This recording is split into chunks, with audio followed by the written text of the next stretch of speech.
Prévoit Sud Radio, le grand débat du jour. Bien s'entendre avec la Russie est une bonne chose, pas une mauvaise. Le nouveau président est une personne intelligente. Le Kremlin a pu contribuer à faire que Trump arrive à la Maison-Blanche. Trump veut se débarrasser de la guerre. C'est une très mauvaise nouvelle pour l'Ukraine. J'obtiendrai cet accord en 24 heures. Avec Donald Trump, on ne peut rien exclure. Je leur promets le feu et la fureur. Donald Trump et Vladimir Poutine vont donc se rencontrer pour négocier sur l'Ukraine, inquiétude à Kiev, mais aussi de l'Europe qui craigne un accord dans le dos des Ukrainiens. Satisfaction du Kremlin, mais aussi de la Chine. Trump juge déjà irréaliste une adhésion de l'Ukraine à l'OTAN. Alors, est-ce que l'Ukraine est devenue l'otage des grandes puissances? Est-ce que l'Ukraine a raison de s'inquiéter d'un accord qui se ferait sur son dos, ou alors d'une victoire en trompe-l'œil de la Russie, mais qui parviendrait quand même à faire croire au monde entier qu'elle a gagné sa guerre, elle qui voulait prendre Kiev en 3 jours? On va en débattre avec notre invité qu'on accueille avec plaisir, Jean de Glignasti. Bonjour et bienvenue. Bonjour. Bonsoir. Vous êtes ancien ambassadeur de France en Russie, directeur de recherche à l'IRIS, auteur notamment de ce livre Géopolitique de la Russie, qui vient tout juste de paraître aux éditions Erol. On a même 40 fiches formidables illustrées pour comprendre le monde. Philippe Bilger. J'ai toujours été persuadé, mais ça n'est pas le signe de la validité de ce que je dis, que Donald Trump était capable de nouer ou dénouer un certain nombre de crises internationales pour le meilleur ou pour le pire. Et c'est évident que depuis qu'il s'est penché sur l'Ukraine, eh bien quelque chose est en train de bouger. Ce qui me fait très peur, pour répondre très directement à la question de Sud Radio, c'est que les modalités qu'il a choisies, c'est-à-dire un dialogue de très haut niveau entre l'envahisseur et lui-même, induit très profondément le fond dont on va débattre. Et j'ai très peur qu'en effet, il y ait un dindon international de la farce, que ce soit le président Zelensky, qui, pour que Donald Trump tienne une promesse, risque de perdre infiniment dans le dialogue de haut niveau qui va être mené. Pierre Martin.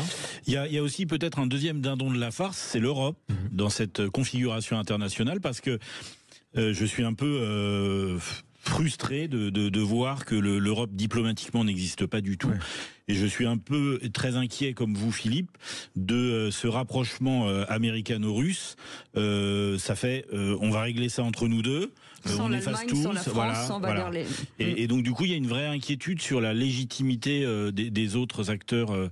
Même l'Inde, je ne sais pas quelle position elle peut prendre par rapport à ce concert international, mais il serait intéressant quand même que de grandes puissances puissent exprimer au moins leur tonalité sur ces sujets-là, sans laisser faire le duo Trump-Poutine. Oui, mais en même temps, je veux dire, l'annexion du sud et de l'est de l'Ukraine, qui est pro-russe, elle est faite déjà, je veux dire.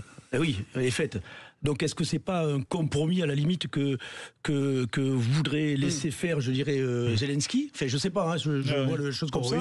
Ça reste débattu. Mais oui, je pense que c'est la meilleure solution, avec évidemment derrière sûrement des intérêts économiques aussi pour l'Ukraine. Je pense que Trump, encore une fois, mais tu l'as dit, Philippe, c'est que a du poids par rapport à l'Europe. Et il a dit, à peine élu, il dit on va régler le problème. Et visiblement, c'est en train d'aboutir. Jean de Glignasti. Attendons un petit peu de voir. Est-ce qu'on est face à une première victoire diplomatique de la Russie? Moi, je crois que la première défaite de la Russie, c'est la défaite la plus grave. C'est celle qu'elle a souffert en février-mars 2022, quand elle n'a pas pu conquérir Kiev. Donc ce jour-là, la Russie a perdu l'Ukraine.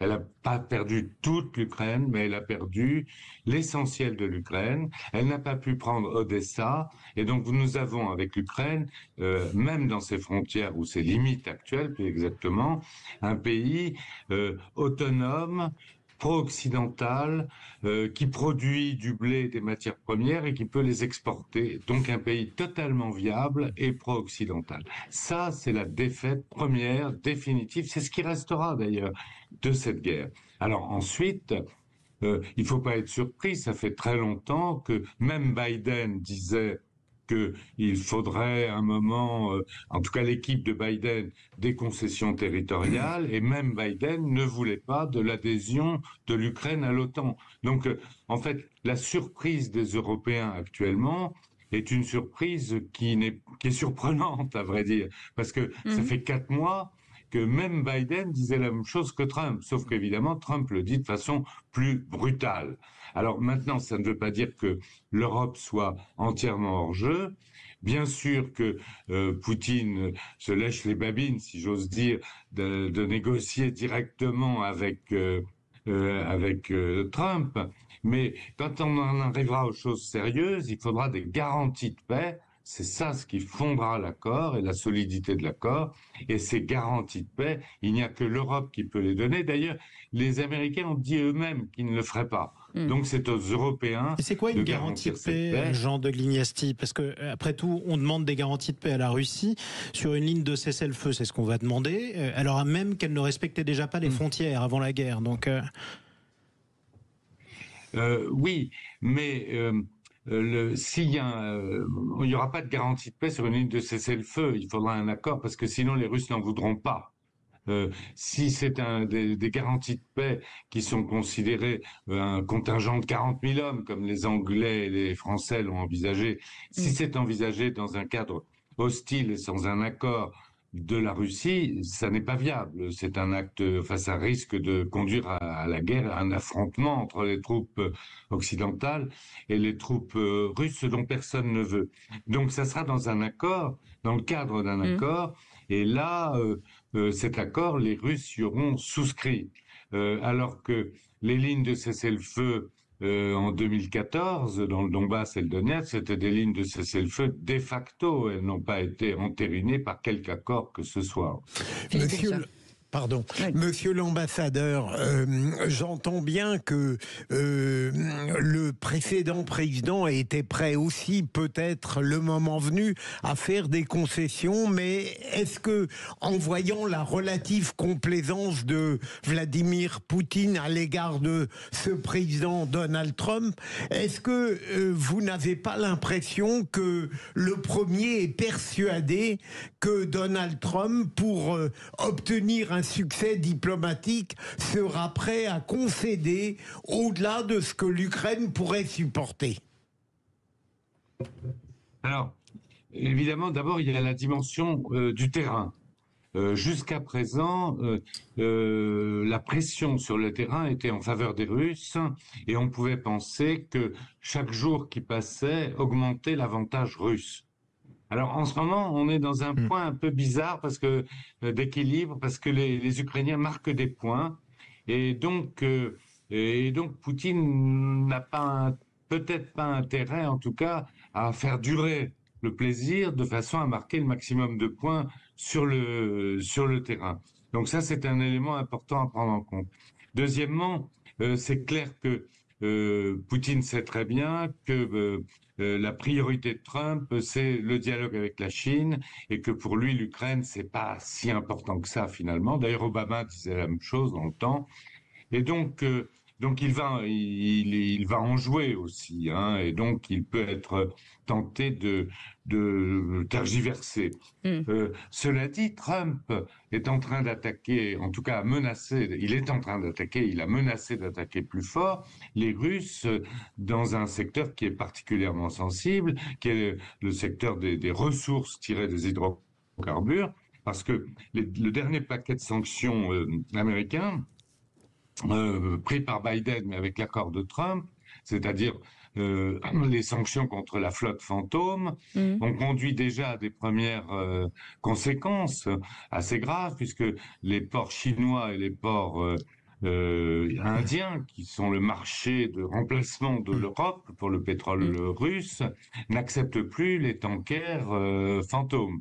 Et on a vu à un moment les ressources russes diminuer. Elles sont reparties à la hausse d'ailleurs dans les dernières semaines, curieusement, mais il n'en reste pas moins qu'il y a là un levier très fort qui n'a pas été utilisé complètement par Trump, et donc il a des moyens de pression encore. 0826 300 300. Cédric qui est toujours avec nous. Oui, je suis toujours là. J'écoute. Vous avez la parole, Cédric, justement. Moi, ce que j'aurais voulu entendre de la part de votre invité, c'est s'il pouvait répondre à la question. Alors, c'est vrai qu'il était ambassadeur de la France en Russie, mais ce qui a provoqué cette grosse panique, c'est parce qu'en fait, Boris Johnson et Monsieur Biden ont dit, lorsque la Russie avait trouvé un accord avec, je crois que c'était une semaine ou 2 semaines après l'invasion, avec l'Ukraine, Biden et Boris Johnson ont dit, s'il y a accord, on vous aide pas. Donc quelque part, et il avait le cul dans la mer, façon de parler. Donc Zelensky, il a dit, je vais avoir du pognon de partout, donc quelque part, je vais faire ça. Peut-être qu'on peut gagner, et puis voilà. Mais moi, je trouve ça d'une aberration complète.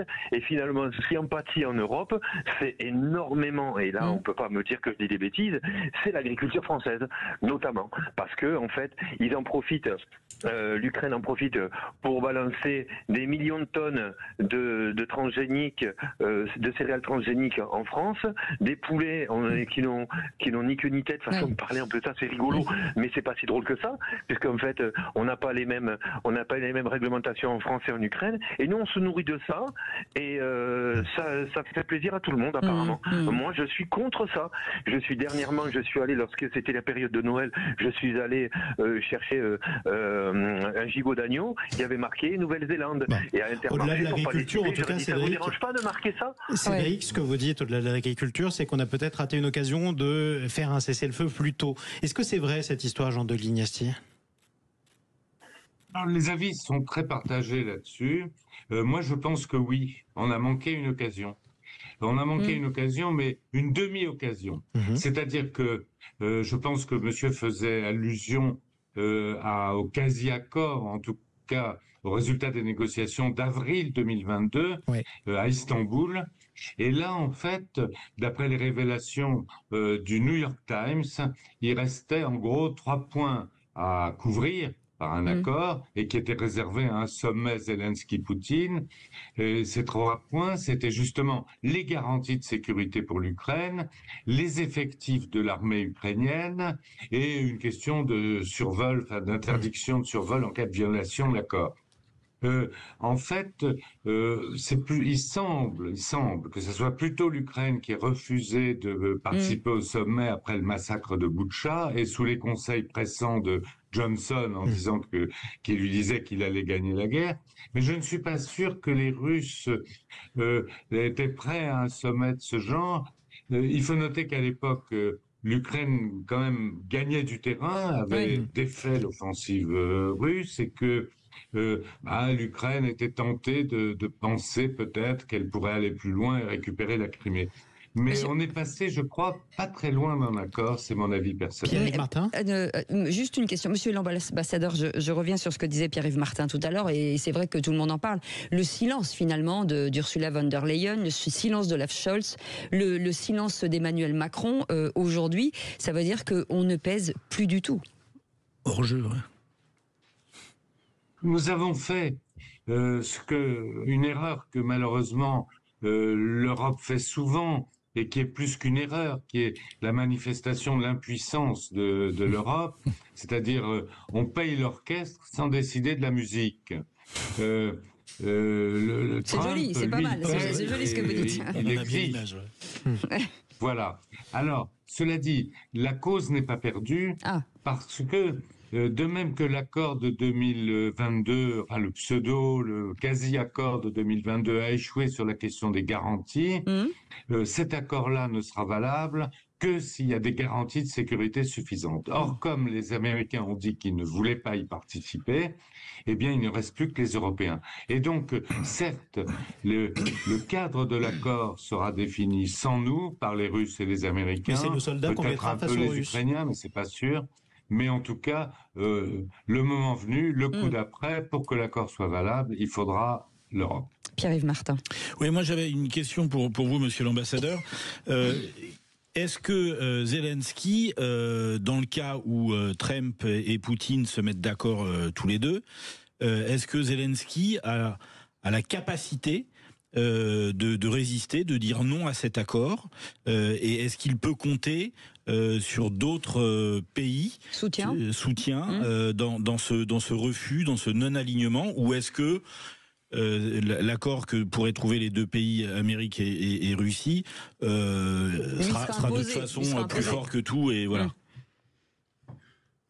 Alors, moi j'ai le sentiment que pour une part de Zelensky souhaite l'accord imposé par les Américains, Parce que Zelensky, il a incarné le patriotisme, l'indépendance, l'érection de l'Ukraine en tant que grand État indépendant. Mais il a aussi incarné la guerre. Et cette guerre, ça a fait des dizaines de milliers de morts et ça a dévasté le pays. Et donc il ne peut pas dire de lui-même, et c'est pour ça d'ailleurs que l'Union européenne a démissionné quand elle a dit nous aiderons l'Ukraine tant qu'elle le voudra et tant qu'elle souhaitera de l'aide. Parce qu'en fait, Zelensky ne peut pas dire on va arrêter alors que le pays est complètement dévasté, qu'il a perdu des centaines de milliers. Alors finalement, quelque part, ça l'arrange. Ça l'arrange que puisse dire à ses compatriotes, vous savez, moi, on a failli gagner, mais bien sûr, les Américains sont là et vous allez voir, on va avoir de l'argent, on va rentrer dans l'Union européenne, etc. Donc il y a un nouveau paquet politique qui se dessine et qui permet à Zelensky de faire valoir qu'il n'a pas conduit son pays à l'échec. Dans quel état, Jean de Glignasti, la Russie sort de ces 4 ans? Oui, est-ce qu'elle est affaiblie On ne sait pas encore jouer. La Russie, contrairement à ce qu'on pense, a connu un renforcement très fort ces 2 dernières années. D'abord sur le plan économique, parce qu'elle avait des taux de croissance qui sont plus du double de ceux des pays occidentaux. Et on a récemment eu les chiffres de 2024, 4,1%, c'est-à-dire 4 fois le taux de croissance de la France ou de l'Allemagne. Ensuite, le revenu réel des citoyens russes a augmenté pour la première fois depuis une dizaine ou une quinzaine d'années. Donc, la production a augmenté. Ils ont contourné les sanctions. Ils ont cristallisé un Sud global hostile à l'Occident, donc un petit chef-d'œuvre diplomatique. Alors, ça, c'est jusqu'à maintenant. Mais on sent bien que maintenant, il commence à y avoir des fissures et que le vernis craque. Effectivement, le pétrole se vend plus aussi facilement, et puis l'inflation, et puis les taux d'intérêt à 21%, plus personne n'investit en Russie. Il va falloir trouver, ils ont trouvé, mais c'est partiel, des formules pour inciter les gens à investir. Une victoire donc et puis l'alliance de la Russie et de la Chine, l'accord ou l'amitié avec la Chine risque de devenir encombrante, et puis le manque de technologie. Et puis peut-être que les Russes en ont assez d'un système qui est de plus en plus autoritaire et dont le caractère de plus en plus autoritaire est justifié par la guerre. Et c'est d'ailleurs à lire dans votre livre, Jean de Glignasti, Géopolitique de la Russie, qui vient tout juste de paraître aux éditions Erol. Merci beaucoup, monsieur l'ambassadeur. Merci beaucoup d'avoir été avec nous. Vous restez là, Cédric, bien entendu. Dans un instant, le qui c'est qui l'a dit. À tout de suite. Sud Radio, votre attention est notre plus belle récompense. Vos émissions sont toujours très riches. Quand je peux pas écouter le direct, je me fais le podcast le soir. Sud Radio, parlons vrai.